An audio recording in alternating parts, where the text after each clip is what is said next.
Hello friends, welcome to my YouTube channel N Nexus. So friends, आज हम discuss करने जा रहे हैं पीडियाट्रिक्स का बहुत ही ज्यादा important topic, that is characteristics of newborn. Guys, मैंने लास्ट वीडियो में आप सभी से पूछा था कि आपके पॉइंट ऑफ व्यू से जो इम्पोर्टेंट है नेक्स्ट क्लास में वो हम डिस्कस करेंगे। तो बहुत सारे फ्रेंड्स के कमेंट आए हैं कि वो पीडियाट्रिक्स डिस्कस करना चाहते हैं, तो इसलिए हमने पीडियाट्रिक्स का बहुत ज्यादा इम्पोर्टेंट टॉपिक आज डिस्कस करने जा रहे हैं।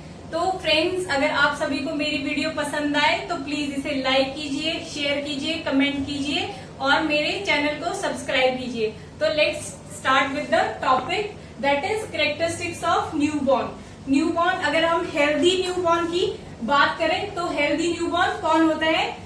फर्स्ट ऑफ ऑल, जो डिलीवर होता है in between 37 weeks of gestation से लेकर in between 40 weeks of gestation, मतलब नॉर्मल टर्म प्रेगनेंसी अगर एग्जाम पॉइंट ऑफ व्यू से, तो that is after 37 week. After 37 weeks मतलब 38 weeks to 40 weeks of gestation में, that is a healthy newborn. अगर हम देखेंगे टर्म पे, अगर हम नेक्स्ट आए प्री टर्म डिलीवरी पे, तो प्री टर्म हम लेंगे less than 37 weeks of gestation.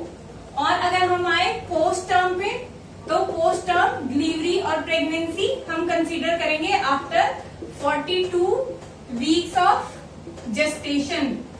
और एट टर्म, जो हमारा टर्म न्यूबॉर्न होता है उसका बर्थ वेट कितना होगा? 2.5 kg। ये नॉर्मल हमने बता दिया कि नॉर्मल हम हेल्दी न्यूबॉर्न कब कंसीडर करेंगे, तो जिसमें हमने पढ़ा कि जो baby after 38 weeks of gestation से लेकर 40th वीक ऑफ जेस्टेशन के बीच डिलीवर होगा। नेक्स्ट आता है प्री टर्म, हम कब कहेंगे? जब हमारी जो बेबी है वो डिलीवर होगी less than 37 weeks of gestation. और पोस्ट टर्म हम कंसीडर करेंगे more than 42 weeks of gestation. तो हमारे पास कैरेक्टरिस्टिक्स ऑफ न्यूबॉर्न में आते हैं दो characteristics, that is first one is physical characteristics, next is physiological characteristics. तो फ्रेंड्स, हम बारी बारी डिस्कस करेंगे दोनों ही कैरेक्टरिस्टिक्स। पहला आता है हमारा फिजिकल कैरेक्टरिस्टिक्स ऑफ न्यूबॉर्न। तो उसमें हम क्या क्या डील करेंगे? उसमें हम देखेंगे बेबी का weight, height, head circumference, chest circumference और मिड आर्म सर्कमफ्रेंस। तो हम बारी बारी डिस्कस करेंगे। First one is weight. तो हमने बताया नॉर्मल वेट बेबी का कितना होता है। Normal weight of baby is 2.5 to 3.9 kg। ये हमारा WHO की गाइडलाइन के अकॉर्डिंग हमारा नॉर्मल बर्थ वेट हम कंसीडर करेंगे। अगर इन दोनों के बीच हमारा बेबी का बर्थ वेट है तो that is normal. Exam point of view से बहुत ज्यादा इंपॉर्टेंट है, 2.5 to 3.9 kg। और जब भी हमारा बर्थ वेट है वो इंक्रीज होता है, तो वो कैसे इंक्रीज होगा? अगर हमारा टर्म बेबी है तो हमारा बर्थ वेट इंक्रीज होगा 20 to 30 ग्राम पर डे। इतना हमारा बर्थ वेट इंक्रीज होगा अगर हमारा टर्म प्रेगनेंसी है। अगर हमारा प्री टर्म बेबी है, प्री टर्म बेबी में हमारा बर्थ वेट इंक्रीज होता है 20 to 30 ग्राम पर केजी पर डे। देखने में आपको ये लगेगा कि दोनों ही सिमिलर वैल्यू है, बट सिमिलर वैल्यू के साथ साथ हमने ध्यान रखना है इसके यूनिट्स। हमने बताया टर्म बेबी का बर्थ वेट कैसे इंक्रीज होगा? 20 to 30 gram per day. But हमारा प्री टर्म बेबी होगा उसमें कैसे इंक्रीज होगा?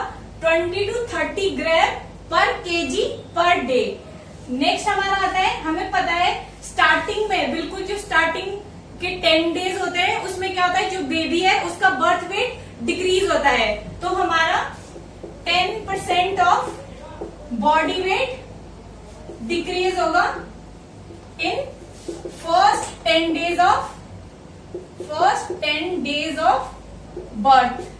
आपको याद रखना है सिमिलर वैल्यू है, 10% डिक्रीज होगा बॉडी वेट में इन फर्स्ट 10 डेज में। एग्जाम पॉइंट ऑफ व्यू से इंपॉर्टेंट है क्यों बर्थ वेट डिक्रीज होगा, तो ये होगा due to immature renal system. जो न्यूबॉर्न इन्फेंट होता है उसका जो रीनल सिस्टम है, किडनीज है, वो अभी प्रॉपरली डेवलप नहीं होती है। तो क्या होता है, हमारा वाटर लॉस होगा। बेबी है, बार बार फ्रीक्वेंट यूरिन पास करेगा और उसका मेटाबोलाइज सिस्टम प्रॉपर वर्क नहीं करेगा, जिसके कारण उसका क्या हो जाएगा, बॉडी वेट स्टार्टिंग में डिक्रीज होगा। उसके बाद आफ्टर 10 डेज ऑफ बर्थ जो बॉडी वेट है वो नॉर्मल गेन होना स्टार्ट हो जाएगा, जो हमने बता दिया कैसे 20 to 30 gram per day in term में, और प्री टर्म में हो जाएगा 20 to 30 ग्राम पर केजी पर डे। नेक्स्ट हम करेंगे classification of birth weight according to WHO। Friends, WHO ने क्लासिफिकेशन दी है बर्थ वेट के, और एग्जाम पॉइंट ऑफ व्यू से वही एग्जाम में हमने पढ़ने हैं और वही हमने टिक करने हैं।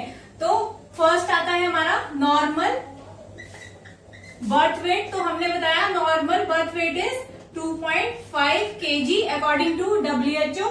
नेक्स्ट आता है हमारा low birth weight. Low birth weight, तो गाइस WHO ने बोला है कि जिसका भी बर्थ वेट 2.5 kg से कम होगा, 2.5 kg से जिसका भी बर्थ वेट कम होगा वो हमारा फॉल करेगा कैटेगरी में लो बर्थ वेट। बहुत ही इंपॉर्टेंट है फ्रेंड्स, आपने याद रखना है।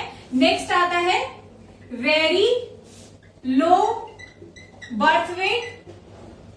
Next classification is very low birth weight, तो वो हमारा फॉल करेगा लेस देन 1500 ग्राम्स, और अगर हमें केजी में करना है तो 1.5 kg से जो कम होगा that is very low birth wait. और लास्ट क्लासिफिकेशन आती है extremely low birth weight baby, तो वो हमारा आएगा लेस देन 1000 ग्राम और लेस देन 1 kg। तो हमने ये क्लासिफिकेशन पढ़े अकॉर्डिंग टू WHO, जिसमें हमने फर्स्ट बता दिया normal birth weight is 2.5 kg। तो नेक्स्ट क्लासिफिकेशन आती है लो बर्थ वेट बेबी, जिसका birth weight less than 2.5 kg होगा, वो हमारा आएगा लो बर्थ वेट की कैटेगरी में। नेक्स्ट आएगा low very low birth weight baby, तो वो हम कंसीडर करेंगे अगर बेबी का बर्थ वेट 1.5 kg से कम होगा, और अगर ग्राम्स में हमसे पूछते हैं एग्जाम में तो 1500 ग्राम से कम। नेक्स्ट आता है extremely low birth weight baby, तो हमारा वो हो गया लेस देन 1 kg और 1000 ग्राम से जो कम होगा that is extremely low birth weight baby. Next हम देखेंगे बर्थ वेट किस हिसाब से, बेबी का जो बर्थ वेट है वो किस हिसाब से बढ़ता है।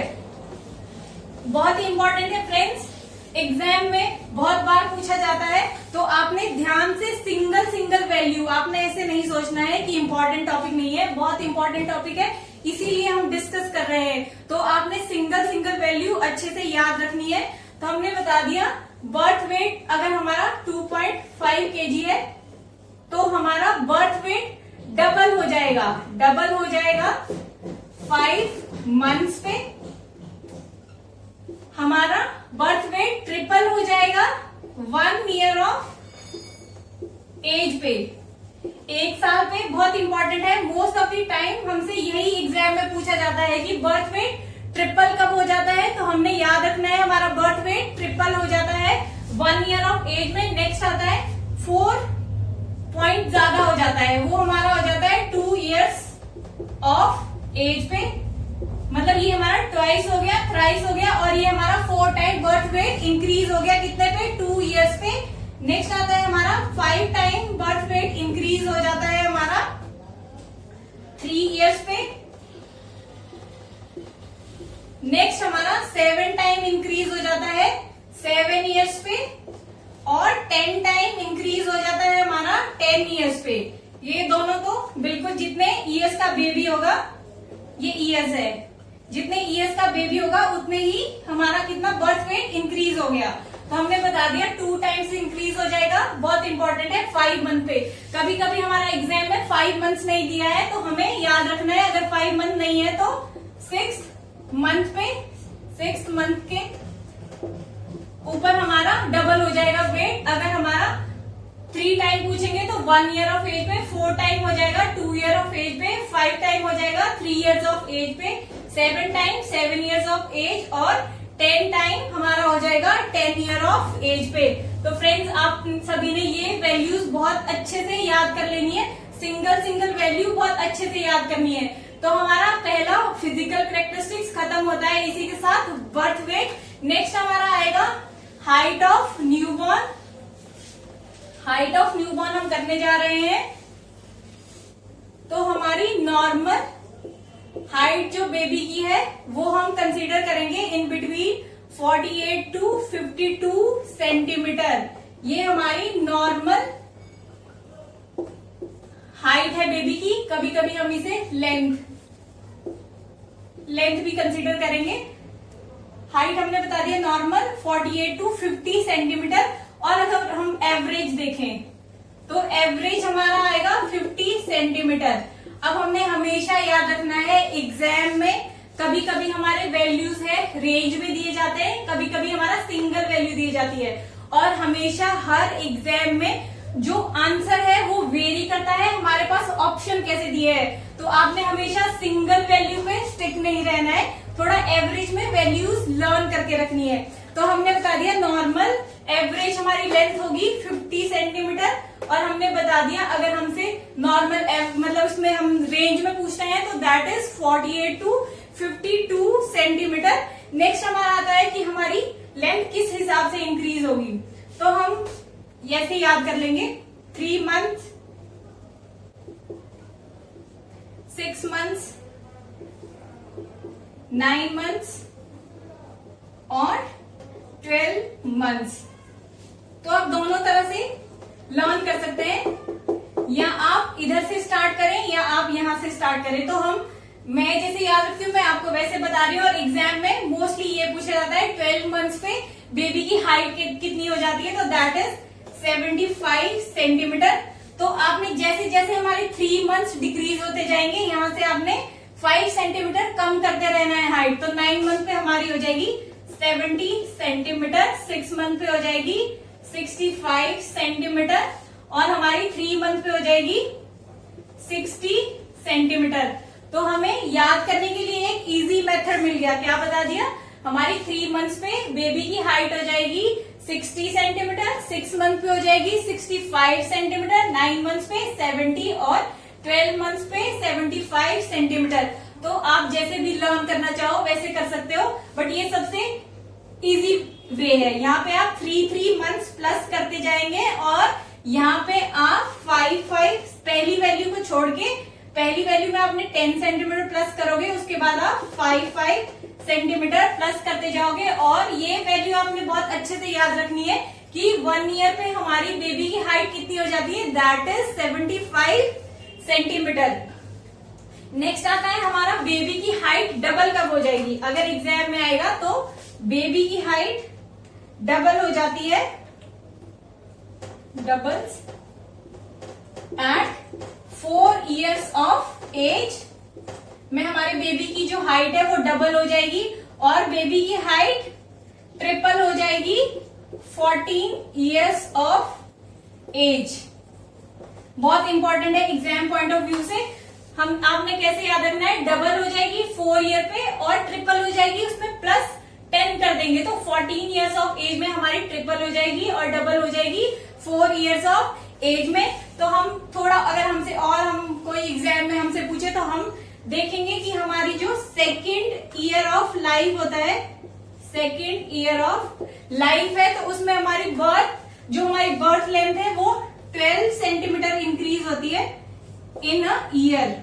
हमने बताया जब बेबी हमारा सेकेंड ईयर ऑफ लाइफ में आता है तो हमारी पर ईयर अगर हम एक एवरेज लेंथ देखें तो हमारी 12 सेंटीमीटर जो बेबी की लेंथ है वो इंक्रीज हो जाती है।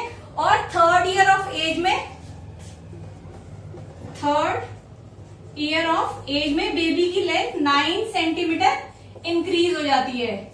आपने ये सभी वैल्यूज याद रखनी है। डबल हो जाती है 4 ईयर ऑफ एज में, ट्रिपल हो जाएगी 14 ईयर ऑफ एज में। और अगर हमसे कभी पूछे कि सेकेंड ईयर ऑफ लाइफ में बेबी की पूरे ईयर में कितनी लेंथ इंक्रीज होती है तो हमें याद रखेंगे दैट इज 12 सेंटीमीटर। और थर्ड ईयर ऑफ लाइफ में हमारा बेबी है 9 सेंटीमीटर है जो वो हाइट गेन करेगा।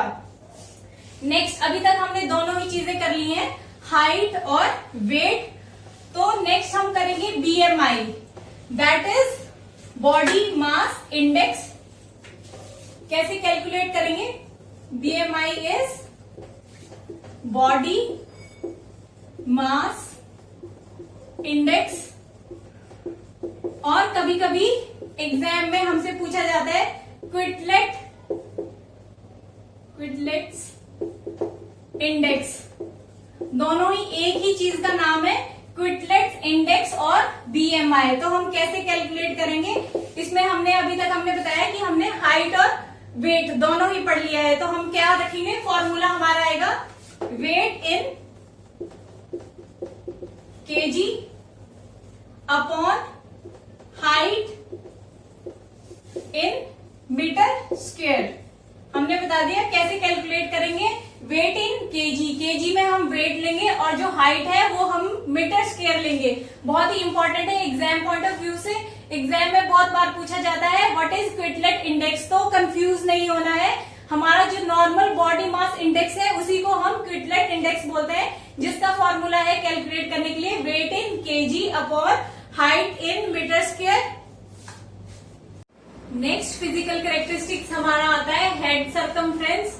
तो हेड सर्कमफ्रेंस हमारा नॉर्मल हेड सर्कमफ्रेंस कितना होता है? नॉर्मल हमारा होता है 33 टू 35 सेंटीमीटर। इंपॉर्टेंट है 33 टू 35 सेंटीमीटर। अगर हम एवरेज लें, एवरेज हम कंसीडर करेंगे 34 सेंटीमीटर। तो हमारा हेड सर्कमफ्रेंस इंक्रीज किस रेशियो से होगा? फिर से हम फॉर्मूला करेंगे 4 + 3 + 2 + 1 + 1 और +1। तो हम कैसे करेंगे? हम मंथ्स में यहाँ पे आएंगे तो मंथ्स में हम लेंगे 2 मंथ्स। पहले हमने ले लिया at birth, 2 months, 4 months, 6 months, 8 months, 10 months और 12 मंथ्स।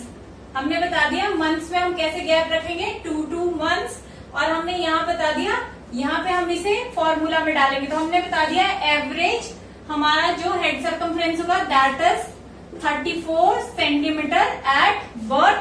तो हमने बताया हम अब क्या करेंगे? प्लस करेंगे। तो फर्स्ट हमने 2 मंथ पे प्लस कर दिया 4, तो हमारा आ गया 2 मंथ पे 38 सेंटीमीटर। नेक्स्ट हमारा आ गया 4 मंथ पे 3 प्लस करने पे 41 सेंटीमीटर। देन हमारा आ गया 2 प्लस करने पे 43 सेंटीमीटर। देन +1 44 सेंटीमीटर, 45 सेंटीमीटर और 12 मंथ पे हमारा 46 सेंटीमीटर। बहुत ही इजी है। आपने कैसे याद रखना है? मंथ्स में आप 2 मंथ्स प्लस कर देंगे और यहाँ पे वैल्यू में आप फॉर्मूला याद रखेंगे 4 + 3 + 2 और 3 बार 1 1 1। तो हमने यहाँ फॉर्मूला से डाल दिया।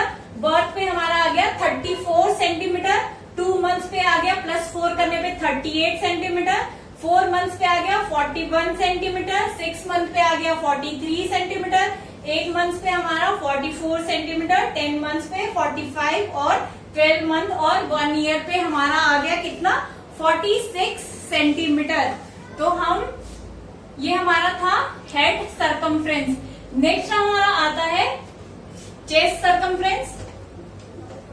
चेस्ट सर्कमफ्रेंस तो हम सभी ने पढ़ा है कि हमारा हेड सर्कमफ्रेंस से चेस्ट सर्कमफ्रेंस कितना कम रहता है? हमारा 2 to 3 सेंटीमीटर। तो हमने बताया अगर हमारा हेड सर्कमफ्रेंस 33 to 35 सेंटीमीटर हम लेते हैं तो हमारा चेस्ट सर्कमफ्रेंस आएगा 31 to 33 सेंटीमीटर एट बर्थ। और हम बहुत ही इंपॉर्टेंट चीज है, हम क्या याद रखेंगे कि हमारा हेड सर्कमफ्रेंस और चेस्ट सर्कमफ्रेंस इक्वल हो जाते हैं एट 1 ईयर ऑफ एज। तो हमारा एट 1 ईयर ऑफ एज हमारा हेड सर्कमफ्रेंस इक्वल हो जाएगा चेस्ट सर्कमफ्रेंस में। हमारा बर्थ पे जो हेड का साइज है वो ज्यादा रहता है, उसके बाद 1 ईयर पे दोनों इक्वल आ जाएंगे। उसके बाद हमारा चेस्ट सर्कमफ्रेंस हेड सर्कमफ्रेंस से ज्यादा हो जाएगा। अगर आपने यहाँ पे याद रखना है, अगर हमसे पूछा जाता है एग्जाम में कि at 1 year of age head circumference कितना होगा बेबी का, तो आपने याद रखना है 45 centimetre. Exam point of view से आप टिक करेंगे 45 सेंटीमीटर। ये सिर्फ मैंने आपको याद करने के लिए फॉर्मूला में वैल्यूज पुट कर दिए हैं। बट अगर एग्जाम में आपसे पूछते हैं तो आपने ध्यान रखना है कि एट 1 ईयर ऑफ एज हमारा क्या है, जो हेड सर्कमफ्रेंस है वो 45 सेंटीमीटर होगा। और हमने बताया नेक्स्ट चेस्ट सर्कमफ्रेंस, तो हमने बताया वो हमारा क्या है, हेड सर्कमफ्रेंस से 2 to 3 सेंटीमीटर कम रहता है। तो हमने बता दिया हमारा एट बर्थ कितना होगा, 31 to 33 सेंटीमीटर।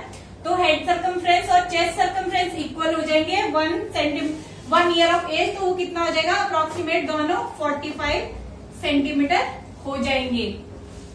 नेक्स्ट हमारा आता है एब्डोमिनल सर्कमफ्रेंस, तो that is equivalent to chest circumference. Exam में इतना फ्रीक्वेंटली पूछा नहीं जाता। नेक्स्ट अब हम करेंगे मिड आर्म सर्कमफ्रेंस, बहुत इंपॉर्टेंट है फ्रेंड्स। प्लीज आप सभी इन वैल्यूज को अच्छे से लर्न कीजिए। जो मैं आपको अंडरलाइन कर रही हूँ वो आप ज्यादा फोकस कीजिए, बट आपको मैं important he exam point of view से जो इम्पोर्टेंट है सिर्फ वही करवा रही हूँ। तो आपने अच्छे से ये वैल्यूज लर्न करनी है। नेक्स्ट हमारा आता है मिड आर्म सर्कमफ्रेंस, जो कि फिर से बहुत इंपॉर्टेंट है। तो हम अब कंटिन्यू करेंगे with mid arm circumference. Mid arm circumference हम एट बर्थ हमारा नॉर्मल मिड आर्म सर्कमफ्रेंस होता है 11 to 12 सेंटीमीटर।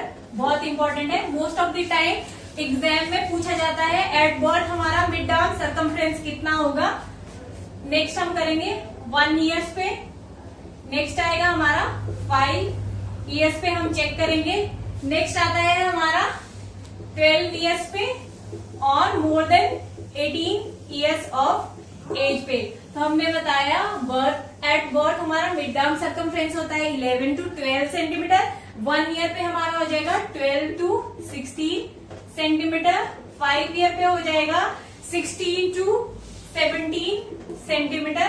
नेक्स्ट आएगा हमारा 17 to 18 सेंटीमीटर। और आफ्टर 18 ईयर ऑफ एज हमारा हो जाएगा 20 to 21 सेंटीमीटर। 21 सेंटीमीटर हमने याद रखना है। मोस्टली हमारा एग्जाम पॉइंट ऑफ व्यू से इंपॉर्टेंट है। एट बर्थ हमारा कितना होता है 11 to 12 सेंटीमीटर। 1 ईयर पे 12 to 16 सेंटीमीटर और 5 ईयर पे 16 to 17 centimetre. Most of the time exam में ये 3 वैल्यूज पूछी जाती है, बट आपने और भी याद रखना है। तो हमने बता दिया 12 ईयर्स पे 17 to 18 सेंटीमीटर होता है और 18 ईयर पे हमारा 20 to 21 सेंटीमीटर हो जाता है। अब ये थे हमारे सभी फिजिकल कैरेक्टरिस्टिक्स ऑफ न्यूबॉर्न, जिसमें हमने डील किया बेबी का बर्थ वेट, हमारा height of baby, head circumference, chest circumference और मिड आर्म सर्कमफ्रेंस। अब हम डिस्कस करने जा रहे हैं फिजियोलॉजिकल कैरेक्टरिस्टिक्स ऑफ न्यूबॉर्न। तो इसमें फर्स्ट ऑफ ऑल हम डिस्कस करेंगे टेम्परेचर। तो नॉर्मल टेम्परेचर न्यूबॉर्न का कितना होता है 36.5 degree Celsius to 37.5 degree Celsius. Next आता है हमारा normal heart rate. Normal heart rate रहेगा हमारा 110 to 160 बीट्स पर मिनट। और हमने ध्यान रखना है ये हमारा नॉर्मल एवरेज हार्ट रेट है। अगर बेबी हमारा क्राई कर रहा है तो हमारा हार्ट रेट इंक्रीज हो जाएगा up to 180 beats per minute. और ड्यूरिंग स्लीप, जब हमारा बेबी सो रहा है तो उस टाइम हमारा नॉर्मल हार्ट रेट रहेगा 80 to 100 beats per minute. Next आता है हमारा रेस्पिरेटरी रेट। तो नॉर्मल रेस्पिरेटरी रेट रहेगा 40 to 60 ब्रेथ्स पर मिनट। ध्यान रखना है यहाँ पे था हार्ट रेट में 110 to 160 बीट्स पर मिनट, यहाँ पे आएगा हमारा ब्रेथ्स पर मिनट। नेक्स्ट आता है हमारा नॉर्मल बीपी। तो नॉर्मल बीपी रहेगा फ्रेंड्स, जो बेबी है उसका नॉर्मल बीपी रहता है। अगर सिस्टोलिक हम देखेंगे तो सिस्टोलिक बीपी रहेगा 60 to 80 mm of Hg और डायस्टोलिक रहेगा हमारा 25 to 40 mm of Hg। अगर हम एवरेज बीपी बेबी का देखेंगे तो वो रहेगा 60/40 mm of Hg। हमने क्या क्या कर लिया, नॉर्मल टेम्परेचर, हार्ट रेट, हमने बता दिया हार्ट रेट ड्यूरिंग क्राइंग हमारा इंक्रीज हो जाएगा 180 बीट्स पर मिनट, स्लीप के टाइम हमारा डिक्रीज हो जाएगा 80 to 100 beats per minute. Next हमारा respiratory rate 40 to 60 breaths per minute, और बीपी हमारा रहेगा सिस्टोलिक बीपी 60 to 80, और डायस्टोलिक हमारा रहेगा 25 to 40 mm of Hg, और हमने बता दिया एवरेज बीपी हमारा रहेगा 60/40 mm of Hg। नेक्स्ट हमारा आता है स्ट्रोक वॉल्यूम, तो न्यूबॉर्न बेबी का स्ट्रोक वॉल्यूम हमारा रहेगा 5 ml पर बीट। नेक्स्ट आता है हमारा कार्डियक आउटपुट, तो हमारी कार्डियक आउटपुट रहेगी न्यूबॉर्न बेबी में 500 ml पर मिनट, और हमारी ये होगी जो न्यूबॉर्न बेबी है। और फीटल लाइफ के टाइम जब हमारा बेबी इंट्रायूटेराइन होता है तो हमारी फीटल लाइफ के दौरान कार्डियक आउटपुट रहती है 255 ml पर मिनट। नेक्स्ट आता है हमारा normal blood glucose level, normal blood glucose रहेगा हमारा 40 to 60 mg पर dl। तो हमने क्या क्या डिस्कस कर लिया, normal temperature, heart rate, respiratory rate, BP, then हमारा स्ट्रोक वॉल्यूम जो हमने बता दिया 5 ml पर बीट। ये जो वैल्यूज है बहुत ही ज्यादा इंपॉर्टेंट है। नेक्स्ट हमारा कार्डियक आउटपुट 500 ml पर मिनट, ये हमने बता दिया जब हमारा इन्फेंट हमारा लाइफ मतलब हमारी लाइफ कंटिन्यू करता है एक्स्ट्रा यूटेराइन में, और इंट्रा यूटेराइन टाइम में हमारा रहता है कार्डियक आउटपुट 255 ml, और नॉर्मल ब्लड ग्लूकोज लेवल है 40 to 60 mg पर dl। नेक्स्ट आता है हमारा लाइफ स्पैन ऑफ आरबीसीज, तो हमारा नॉर्मल जो एडल्ट है उसमें आरबीसीज का लाइफ स्पैन होता है 90 to 120 डेज एवरेज, और हमारा टर्म बेबी है उसमें रहेगा 60 to 90 डेज, और कभी कभी दिया होता है 60 to 80 डेज। और जो हमारा प्री टर्म बेबी है उसमें आरबीसीज का लाइफ स्पैन रहेगा 35 to 50 डेज। बहुत ही ज्यादा इंपॉर्टेंट है। इस बार जब एम्स दिल्ली का एग्जाम हुआ था तो उन्होंने नॉर्मल टर्म बेबी का आरबीसीज लाइफ स्पैन पूछा था, तो that is 80 to 90 days. Next हमारा आता है नॉर्मल आरबीसीज काउंट रहेगा नॉर्मल टर्म बेबी में 6 to 8 मिलियंस पर mm³, और हमें पता है नॉर्मल आरबीसीज काउंट एडल्ट में कितना होता है 4.5 to 6.5 मिलियन पर mm³। ये नॉर्मल एडल्ट में रहेगा। आपने देखा है यहाँ पे हमें पता चल रहा है कि आरबीसीज काउंट जो फीटस है, जो न्यूबॉर्न बेबी है उसमें ज्यादा रहेगा। वैसा नेक्स्ट आता है हमारा डब्ल्यूबीसी काउंट, तो फीटस जो हमारा न्यूबॉर्न इन्फेंट है उसमें डब्ल्यूबीसी काउंट रहेगा 11,000 to 17,000, और हमारा नॉर्मल एडल्ट में कितना रहेगा WBC count 4,000 to 11,000। Again WBC count भी हमारा न्यूबॉर्न में ज्यादा रहेगा। नेक्स्ट आता है हमारा प्लेटलेट्स, तो प्लेटलेट्स की वैल्यू हमारे पास 3.5 लाख से ज्यादा रहेगी बेबी में, और हमारी नॉर्मल प्लेटलेट काउंट रहता है एडल्ट में 1.5 to 3.5 लाख।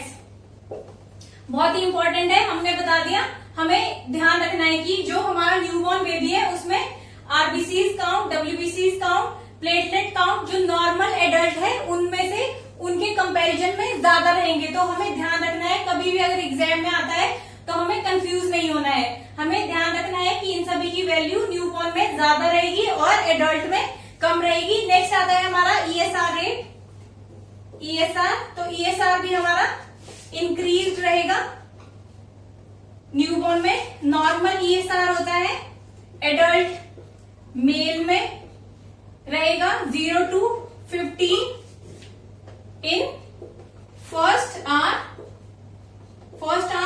और एडल्ट फीमेल में रहेगा 0 to 20 इन फर्स्ट आवर। तो हमने बता दिया जो हमारा न्यूबॉर्न है उसमें ईएसआर भी ज्यादा रहेगा, और हमने बताया नॉर्मल ईएसआर एडल्ट मेल में रहता है 0 to 15 इन फर्स्ट आवर और इन फीमेल एडल्ट में रहेगा 0 to 20 in first hour. Next हम आएंगे इम्यूनोग्लोबिन्स पे। तो इम्यूनोग्लोबिन्स में हमें पता है कि इम्यूनोग्लोबिन सिर्फ एक ही ऐसा इम्यूनोग्लोबिन है जो इंट्रायूटेराइन टाइम में फीटस में क्रॉस कर सकता है। तो दैट इज IgG। ये क्या करता है, क्रॉस कर सकता है प्लेसेंटा को। तो हमारा जब भी बेबी बॉर्न होगा तो हमारा IgG इंक्रीज रहेगा बेबी में, ये पहले से ही इंक्रीज रहेगा। और हमें पता है इसका बहुत इंपॉर्टेंट रीजन है कि एक यही सिंगल ऐसा इम्यूनोग्लोबिन है जो क्रॉस कर सकता है प्लेसेंटा को। नेक्स्ट आता है हमारा बोन्स। तो हमें पता है नॉर्मल जो हमारा न्यूबॉर्न इन्फेंट है उसमें हमारे 300 बोन्स रहती है, और जो कि एडल्ट लाइफ में फ्यूज होके 206 रह जाती है। हमने बताया कितनी बोन्स रहेंगी, 300 बोन्स। बहुत बार ये एग्जाम में पूछा गया क्वेश्चन है कि न्यूबॉर्न इन्फेंट में कितनी बोन्स होती है, तो 300, और जो एडल्ट लाइफ में फ्यूज होके 206 हो जाती है। नेक्स्ट आता है हमारा मसल्स।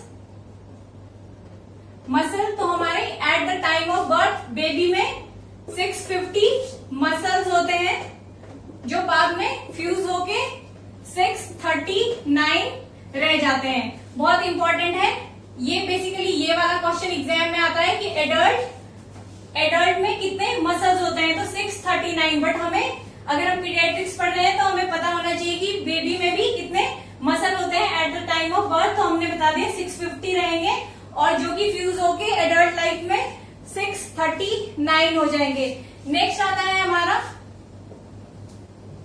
अपर सेगमेंट टू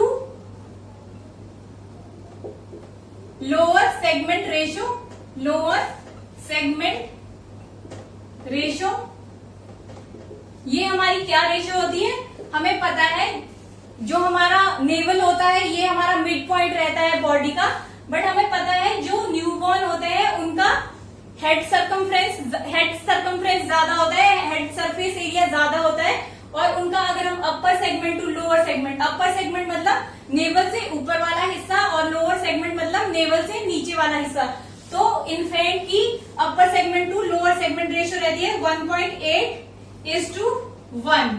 मतलब उनका जो नेवल से ऊपर वाला हिस्सा है वो ज्यादा बड़ा होगा एज कंपेयर टू नेवल से नीचे वाला हिस्सा। बट जो नॉर्मल एडल्ट होता है उसमें ये सेगमेंट रेशो या तो इक्वल होती है या तो लोअर सेगमेंट रेशो बॉडी की ज्यादा होती है, क्योंकि उनकी जो पेरिफ्रीज होती है, एक्सट्रीमिटीज होती है, वो ज्यादा लंबी होती है। तो हमने फिजियोलॉजिकल चेंजेस में क्या क्या डिस्कस किया, पहले हमने नॉर्मल टेम्परेचर डिस्कस किया। हमने बताया नॉर्मल टेम्परेचर कितना रहता है 36.5 to 37.5 degree Celsius. Heart rate normal baby का रहेगा 110 to 160 बीट्स पर मिनट। और नेक्स्ट हमने पढ़ा रेस्पिरेटरी रेट रहेगा 40 to 60 beats per minute. Stroke volume 5 ml per beats रहेगा। कार्डिक आउटपुट हमने पढ़ी थी, हमारी रहेगी 500 ml पर मिनट जो हमारी न्यूबॉर्न में होगी, और जो इंट्रायूटेराइन टाइम में हमारी 255 ml पर मिनट रहती है। नेक्स्ट हम पढ़ते हैं आरबीएस लेवल। तो आरबीएस हमने बताया कितना था 40 to 60 mg पर डीएल नॉर्मल आरबीएस रहता है बेबी का। नेक्स्ट हमने पढ़ा था लाइफ स्पैन ऑफ आरबीएस। तो आरबीसीज का लाइफ स्पैन हमने बता दिया, नॉर्मल जो एडल्ट में आता है दैट इज 90 to 120 डेज। और हमने बताया जो टर्म बेबी है उसमें आएगा 60 to 90 डेज, और जो प्री टर्म है उसमें आएगा 35 to 50 डेज। नेक्स्ट हमने पढ़ा था आरबीसीज की नॉर्मल वैल्यू। तो हमने बताया आरबीसीज, डब्ल्यूबीसीज, प्लेटलेट, ईएसआर, ये नॉर्मली जो न्यूबॉर्न बेबी है उसमें इंक्रीज रहेगा एज कंपेयर टू जो एडल्ट रहेंगे हमारे। हमने अच्छा हमारा एक लास्ट क्वेश्चन रह गया है, लास्ट फिजियोलॉजिकल चेंजेस रह गए, दैट इज ब्लड वॉल्यूम। तो हमारा ब्लड वॉल्यूम बेबी में रहेगा 80 ml पर KG of body weight. Body weight कभी कभी एवरेज में अगर वैल्यू पूछी जाती है तो हमें 80 to 100 ml याद रखना है, बट अगर सिंगल वैल्यू पूछी जाती है तो हमारा ब्लड वॉल्यूम कितना रहेगा बेबी में 80 ml पर केजी ऑफ बॉडी वेट। और हमने डिस्कस किया था आईजीजी, तो हमने बता दिया कि आईजीजी ऐसा इम्यूनोग्लोबिन है जो क्रॉस कर सकता है प्लेसेंटा को, तो ये इंक्रीज रहेगा at the time of birth. हमने नेक्स्ट डिस्कस किया बोन्स, तो हमने बता दिया नॉर्मल न्यूबॉर्न में 300 बोन्स रहती हैं जो फ्यूज होके 206 हो जाती है एडल्ट में। नेक्स्ट मसल्स हमारी 650 मसल रहेंगी बेबी में और जो एडल्ट में 639 हो जाती है। हमने बताया upper segment to lower segment ratio 1.8:1 रहेगी, मतलब जो बेबी है उसका अपर सेगमेंट ज्यादा बड़ा होगा as compare to lower segment. So ये गाइस बहुत ही ज्यादा इंपॉर्टेंट है ये दो चीजें। तो आज हमने डिस्कस किया कैरेक्टरिस्टिक्स ऑफ न्यूबॉर्न, जिसमें हमने बेसिकली दो कैरेक्टरिस्टिक्स ही किए हैं, बेसिकली जिसमें आता है फिजियोलॉजिकल कैरेक्टरिस्टिक्स और फिजिकल कैरेक्टरिस्टिक्स। फ्रेंड्स, अगर आपको मेरी वीडियो पसंद आए तो प्लीज मेरी वीडियोस को लाइक कीजिए, शेयर कीजिए, कमेंट कीजिए और मेरे चैनल को जरूर सब्सक्राइब कीजिए।